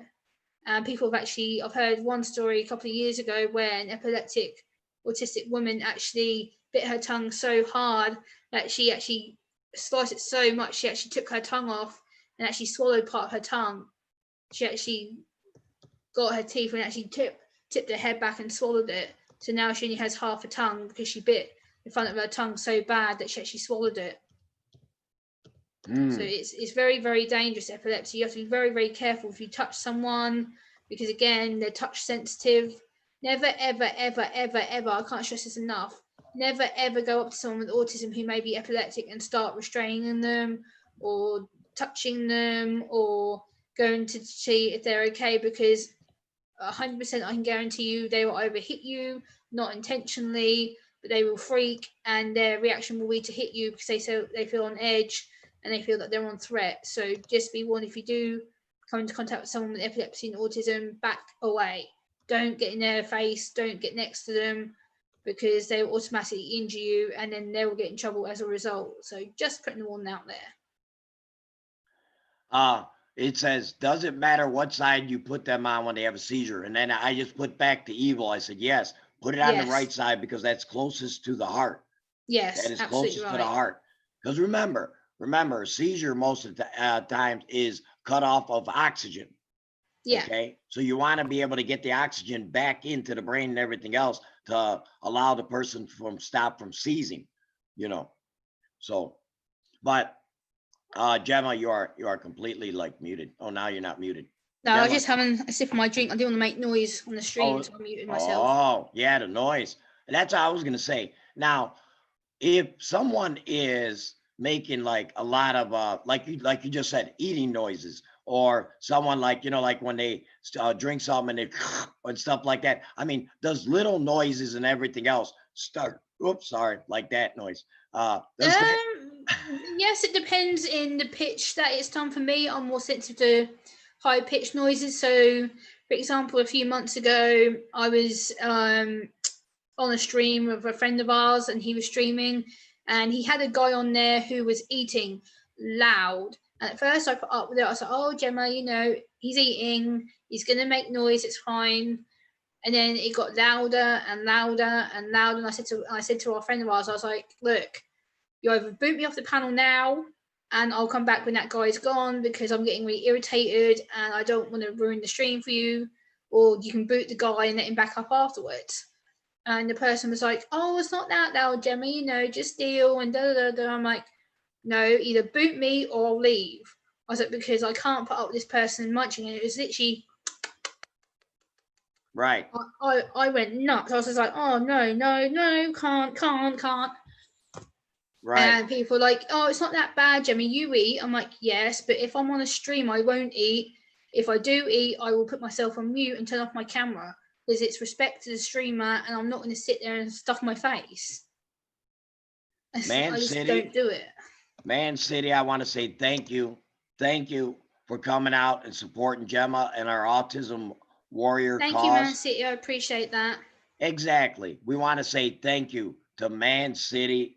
Thank you very much. Your kindness, your thought processes, your involvement in the chat. Give me a hell yeah for Man City. Hell Oh yeah. yeah. Oh yeah. So Kyle Lawler's up and I'll say hello, fam. How you doing, Kyler? Uh, Hey. but again, uh, let's see what else are things that we have not. I mean, in your lifetime, have you ever seen somebody like, say, they went into a store, or, and I'm sure it probably happened to you. You've told me the stories, and I think people would like to hear it, to where people just basically kind of like just mistreat you, even when you go into stores or to, as you call them, shops and Yeah. everything else. I mean, tell the people some of the stuff being autistic that you've been through out there in the UK. And do you feel that there's a difference between the way the US treats people with autism and the Yeah. UK as far as what you've seen out on the as Yeah. far as news and everything? So the UK, like a lot of people, especially right now, I know everyone's heightened and everyone's having to deal with change and unpredictability. Everyone's getting angry and they're losing their emotions more often. They're having to yell and shout at people, and they're having to be at home 24/7 unless you're an emergency services worker or your class is what we call an essential worker, where you have to work because you can't work from home. So the UK government has basically put everyone at home. And a few months ago, I was in a store with some friends, and I had a couple of customers who walked past me and smacked me on the back of the head. And at first, I just kind of thought, "I'll let it go. It's nothing." And then it's like people looked at me, and I think because I had my lanyard on that I showed you earlier, the sunflower lanyard, they see that as a target. And they think, "Oh, but this person's not wearing a mask. Like, why should I have to wear one?" And I've had people just pass me and sort of budge into me deliberately, and I'm like, "What's your problem? Like, why budge into me? Like, I've done nothing wrong to you. I mind my own business. I'm not touching you. I'm not saying anything to you." And again, that's because the UK doesn't understand respect for people. Like, people with disabilities are so mistreated over here. We're made to feel like we're second class citizens.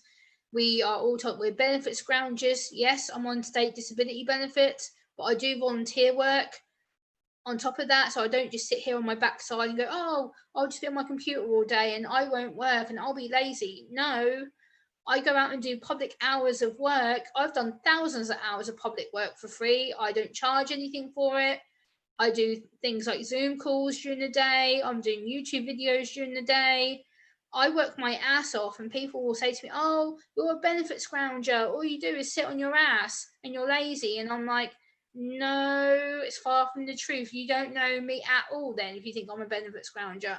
I get awarded state benefits because of my disability and the severity of it, and the government awards me for such. So I get it as a way of getting recognised, but at the same time, people are, oh, yeah, you're just one of these scroungers who want everything handed to you. No, I've worked my ass off to get where I am. I still work my ass off because I prove a point. I prove that I can do volunteer work. I was doing, before the pandemic hit us, I was doing 40, 50 hours a week outside of my community. I was going to training sessions. I was going to mental health establishments. I was going to my local police sheriff's office. I was going to my local hospital. I was going to my local psychiatric services. I was doing a lot more work out and about in my community. I was hardly ever on YouTube during the day. I'd come home, say, 6 o'clock my time in the evening, and spend 3-4 hours online and go to bed. I was so tired, I had no energy to stay up. But now, because I'm home all day, because my work's gone from being in person to on person online, I've had more time to sit here and think about things and wobble and get bored and anxious. But I've had to self-deter myself and go, no, okay, when you're feeling anxious, Gemma, what do you like doing? Listen to your music, get your videos done, get your scripts done, get yourself so you're ready to do a video. And like, I will have a folder over here, which you can see in the corner. I have like 4 or 5 weeks worth of scripts built up, because what I do is I work a week behind on videos. So right now I'm still a week behind on my videos, but I work a week behind, so I always have content for you guys. I usually upload 2 to 3 times a week, and yeah, that takes me months to do that, because I will print 2-3 months off at a time of topics that I find on the autism and disability sections on Google and Yahoo and other search engine websites. And people go, oh, well, you upload all the time, like, you mustn't have anything else to do all day. I'm like, I do my chores, I go out and see people. Before this pandemic hit us, I was going out to see my family. And now everything's changed, because I'm having to go, instead of being in community, I'm having to be at home. So I've had to deal with a lot of change, anxiety, being slightly depressed. But I go, you know what? No, that's temporary. I'm not going to feel this way forever. It's just right now I'm feeling like this. But at the same time, I need to get over it and go, okay, Gemma, I can do it. I can push through it. I can work. I'm still blessed I can work because I have my computer. A lot of people don't have things like this to do what I do. So I'm very blessed I have my computer and my home. I'm safe. And I have people like Dad, who is my one-to-one to go to. I go to him with a lot of my issues. I text him, I'm like, hey, I'm having a bit of a wobble. I might need a bit of a kick up the backside to go, oi, stop your shit. Stop. And a lot of time I kick myself, I'm like, no, Gemma, you had a wobble, stop it. You need to control yourself. And I do. Now, I'm pretty good Gemma, at Garrett says it's kind of just like my blindness. Some people would just freak out when they see me because they think I can't do anything. However, I can. See that? Garrett is blind, and yet he's still able to do things and everything else. That's what I'm trying to say. And TWD, who subscribed to you, hon, says I am definitely going to watch those videos, Gemma. Thank you very much. Thank you. And also, Gemma, can you tell people that are you more prone to falling and hurting yourself than by being autistic, or is that just something that you were just clumsy? No. Part of autism is, for a lot of people who don't know, we are naturally accident-prone people because of how our skin acts and how our body acts. Our body isn't aware of what's called proprioception, which means where your body is in time and space. So basically, we have no spatial awareness to where we are or how close or how far away we might be from people. So sometimes in the past, I would sit quite near to people. So if I went out to a restaurant or I went out to a mental health meeting and I was doing training, I would sit quite near the person that was hosting the meeting. So for instance, the nurse would be standing up next to me here. I would sit like right here, and people were like, oh, whoa, boundaries, like, you're too close, you can't you can't do that. And I'm like, what's wrong with it? Like, I'm showing I'm interested. I'm sitting next to the person who's invited me. I'm showing respect, all the rest of it. And they're like, no, Gemma, there's respect, and then there's boundaries. That's one thing you don't cross. And I had to learn for a long time that there's certain boundaries that I couldn't do, like sitting next to a person because they felt like I was crowding them. I was making them feel uncomfortable. I was making them feel so much suffocated because I was in their face. And they go, no, Gemma, like you need to step back a bit, like move your chair a little bit so you can have your own breathing space, kind of thing. And people are like, it's just little things like that. You're not a bad person, you're not doing wrong, but you need to just kind of give the person space. I was like, oh, okay. And I've learnt that with like panels as well, because when you do a panel on YouTube, it's the same thing. You feel like you're crowding that person's space because you've got the streamer and then a certain amount of people. And sometimes you think, oh, hold on, am I crowding them? Am I over talking them? Am I being bossy and stuff? Because you don't know when it's the appropriate time to say something and when it's not. It's funny you say that, because going back to the beginning of this live stream a couple hours ago, I've always said, when Gemma comes up on a stream with people, even on Dad's stream, when Dad has a bunch of people on there, Gemma will just leave out. But see, I understand why Gemma does leave out. It's just that she cannot be with a ton of people just talking and everything else all over each other. And it really, really like gets her like really razzled and everything else, Yeah. And another thing, far as with the police, I keep on going back to that, is Oh, that yes. you said that you have literally went to the police department in the UK, and you had to do talks with them and everything else. Can you Yeah. explain what type of things in which you have told them, and did they actually take it seriously and execute the things in which you have told them? Yeah, so I got into police training because I'd actually had an incident with them. One of my autistic friends sadly took his own life, coming up for 6 years next year. And about 2 days after my best friend had took his life, I received two threatening messages on my phone. And I got scared, I freaked, and I phoned the police and said, I've just been threatened.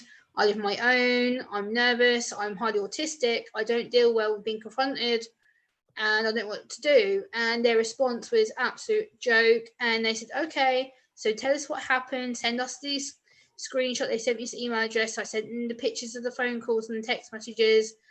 And they come back to me an hour later on the phone and said 92.99% of the time these text messages are a joke. It's nothing to get worried about. They won't come anywhere near you. You'll be fine. They just want to scare you. I'm like, but I've just said to you, I'm anxious. I'm autistic. I live on my own. Like, I have no one here to help me. It's dark. I'm worried that someone loony's outside wanting to kill me. Like, I don't know what the hell I'm doing.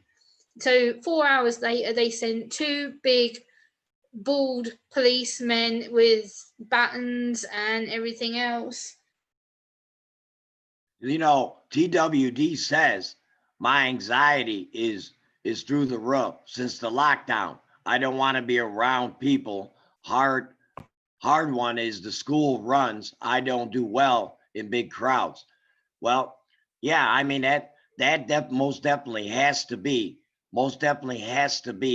very hard. Now this is another thing, probably with autism, and Gemma can expound on this big time. Since the COVID and the lockdown and everything else, does that really like make your sensitivity like really, really like through the damn roof? I mean, I know me being bipolar. See, I'm a truck driver, so I'm out there all the time. Now, Yeah. Mike Wolf says 6 years ago when I got to meet her, she had a grand mal seizure. Ooh, that's a serious one. I have no Yeah. idea what to do. Now that I have researched seizures and how to reduce them, I know to put her on her left side. Well, Mike Wolf, they actually said to put my wife on the right side. That's odd because the paramedics, when my wife had a seizure, it was only about, I'd say 3-4 weeks ago, they actually put her on her right side. That's weird. Yeah. Evidently someone's getting their tigers crossed, the paramedics, because it did stop my wife's seizure. So I'm not I'm not totally sure about, who's right and who's wrong and everything else. But don't put nothing in the mouth whatsoever if you're having a seizure. I mean, at the end of the day, a grand mal seizure is a very, very, very, very severe type seizure. I mean, that one's a real bad one. So Gemma, as you were saying, Yeah. So I just had to move rooms because my nephew came into the room. So I'm just having to readjust. Kai, Dad says hi, Kai. Yeah, he's in the lounge because I've come into my bedroom because I didn't want to get you in trouble for seeing a child on the screen. Yes, no children on the screen. No children on the screen. That's why I moved. Dad is gonna say that until the day he dies. No children on the screen. Yeah. No. But I'm here. I'm in my bedroom now, so I can talk without my nephew moving around. Megan says she'll be right back. Okay, my Okay, dear. Megan. But again, you got a lot of people, Megan, that they come out today. A lot of people that has come out and listened to you, and they're still here and everything else. And again, remember what I always teach you. Just because a chat is not going like real fast and everything, which I like personally, Yeah. it's actually a good thing because that means people are listening to what you got to say. And believe me, there's some people that don't want to even admit that they either are autistic or they got family that are autistic or whatever because of the treatment that others have, treated them on these social medias and everything else. But, you are the queen of autism awareness. No, you I are. try. You got a lot of guts, girl. You got a lot of guts, and you don't hide it, and that's what I love about you. That's what I love about you is that you don't hide it. And you know what? Nope. Don't sugarcoat shit. Dad is a big proponent of autism. You know that how much yes, I mean 100%. Oh yes. I'll go to hell and back for it.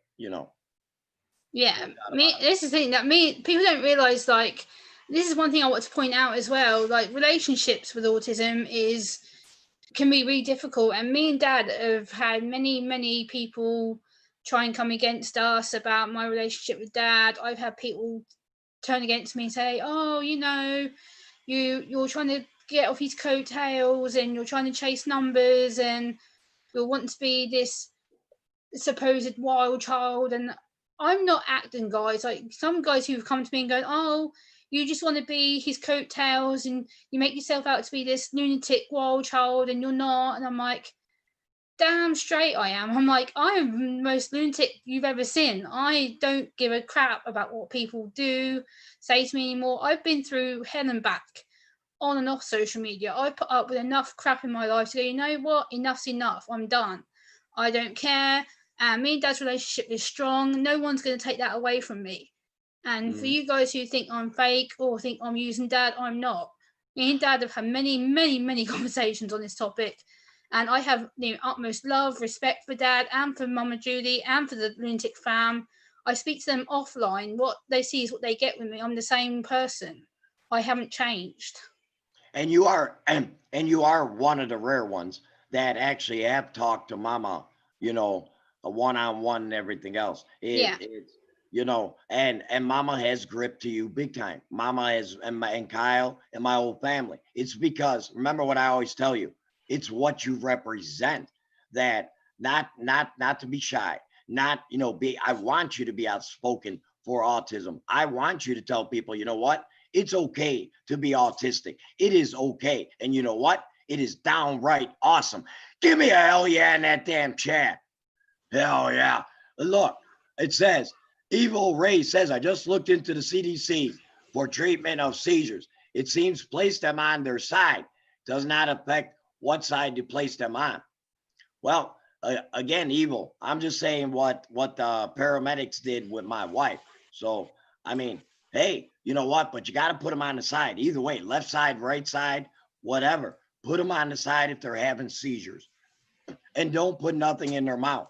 Back in my day, we were taught that if someone is having a seizure, put something in their mouth and hold down their tongue so they don't bite it. They've proven that to be wrong because sometimes people would put something in their mouth and they would hit down so hard, either if it was wood or whatever, and they would Yeah. break it and they would swallow it. So they stopped recommending that. Yeah. No doubt about it. But again, Gemma, I mean, what else? What have we not covered? I mean, because we always cover different things with autism. Yeah. I mean, because we have covered quite a bit that hopefully that some people got some knowledge and everything else. If they got children that have autism or brother or, mother, father, whatever. I mean, here's the thing. I forgot somebody asked this in the chat. What causes autism? Now, that I cannot have no answer for, but maybe Gemma can help you out with that. Yeah. Autism is a neurodevelopmental condition, so it's caused by different environmental factors. It can be things like being prematurely born. I was 5.5 weeks early, so that's part of the reason why I have it. It can be factors that you have underlying disability, so things like epilepsy, like I mentioned earlier. There's also a syndrome called Rett syndrome, which is a rare form of autism, which can be given after having it's claimed having like vaccinations, but that was disproven many moons ago. There's different forms of different environmental factors, so things like the way that the parents were supposedly raising their children. It was questioned that parents who didn't raise their children properly made them autistic because of the lack of love and emotion that they showed their kids. It was known as refrigeration syndrome. And a lot of actual autistic children got taken away from their parents because the parents basically didn't want to raise them, or they were told if having a disabled child was bad. So the children were often given up to foster care. Wow. So you're telling me that there were people that were raising children and they were autistic and they felt that they weren't raising them the right way and they took their children away in the UK?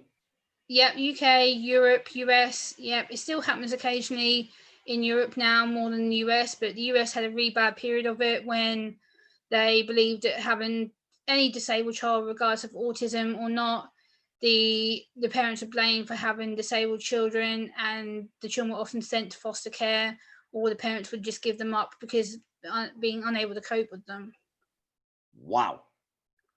Now to me that's messed up. I mean, the UK is messed up if they do so. Yep. But I'm sure it happens here in the US too. It's not just the UK.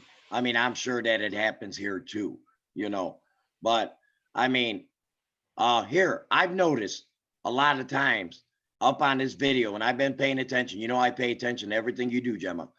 I see you always doing with your hair and everything else. Can you tell the people the significance of why you always do that with your hair? Yeah, so it's what's called self-stimming behaviors or self-soothing behaviors. So sometimes if I get a bit anxious, or even if I'm not anxious, like I'll sit here and just put my fingers through my hair. It helps me to feel grounded. And also if I do feel like I'm getting a bit, I'll just go, okay, I'm all right. I'll touch my hair. And yeah, it self-soothes me, makes me feel good. So I do it as a way to just feel happy. Now, is it true that when you have, like, say when you talk to dad or whatever, you can look at me, but on most places that your eyes, it's hard for you to focus in on the screen. Can you also put that in detail so that we can put this to rest, that people have said, this is why something you can't that look? I've debated so many times with you and other people. How do I put this? Right, okay. I have eye contact issues as part of the autistic spectrum. A lot of people with my form of autism, we don't like looking at people directly in the eyes because we feel that we are invading privacy. We feel that we're freaking you out, because if we're to go hello and like proper stare at you, you'd be like, whoa, what the hell's wrong with you? Like, you're weird, kind of thing. So therefore, when I don't do eye contact, because I have so much sensory processing to do to maintain my eye contact on the screen, it's exhausting, and I can only do it for probably about 20 minutes, half an hour before I'm like, I can't now, I'm done, I'm drained, I can't keep my eyes up on the screen, I literally can't look at you. It's not because I don't want to, it's because my brain is exhausted. I'm like, I'm done, I'm beyond done. I don't want to be here, but I try and force myself to look at the screen most of the time because I don't want it to come across as, oh, Gemma's just being rude, she's being picky, she just doesn't want to look at me. No, it's the fact that I can't, and it's my health well-being over your ignorance. Well said. Well said. And that is true.